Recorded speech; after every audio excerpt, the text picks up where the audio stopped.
কামরুজ্জামান, মীর কাসেম আলী, মানে এমন যাদেরকে ফাঁসি দিছে, আরও জেলে রাখে যাদেরকে মারছে, কাদির মোল্লা সহ আরও যাদেরকে জেলে রাখে মারছে, এই আপনার বিখ্যাত বিশ্ববিখ্যাত মুফাসসিরে কুরআন আল্লামা দিলুর হোসেন সাইদি, তাদেরকেও মূলত জেলে রাখে কেউ কেউ বলছে যে ইঞ্জেকশন দিয়ে মারছে।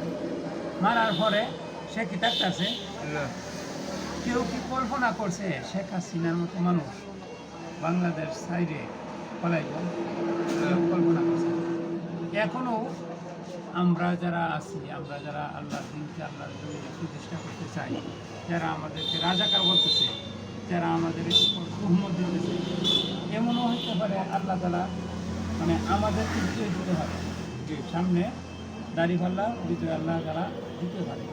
কারণ হইল আমরা নিঃস্বার্থভাবে একমাত্র আল্লাহকে রাজি খুশি করার জন্য আল্লাহর জমিনে আল্লাহর দিনকে হয়তো আমরা 100% কায়েম করতে পারতাম না, কিন্তু যতটুকু পারা যায় এই বর্তমান জমানায় আমরা কি আর রাসূলের যুগের মতো পারবো না, সাহাবীদের যুগের মতো পারবো?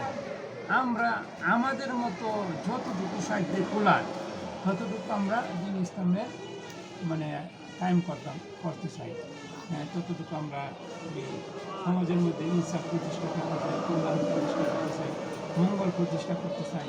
আমরা সমাজের কেউ যেন মারামারি কাটাকাটি হানাহানি না করে, কেউ যেন অন্যায় না করে, কেউ যেন আপনার সাদাবাজি না করে, আমরা এটা করতে চাইতেছি। আর আল্লাহ যদি আমাদেরকে ক্ষমতায় আনে, জামাত ইসলামকে ক্ষমতায় আনে, ইনশাল্লাহ আমরা 100% ইসলাম যদি কায়েম নাও করতে পারি, বর্তমান যে আইনটি আছে এইটিও যদি সঠিকভাবে পালন হয়, কেউ মানুষ বিচার হয়।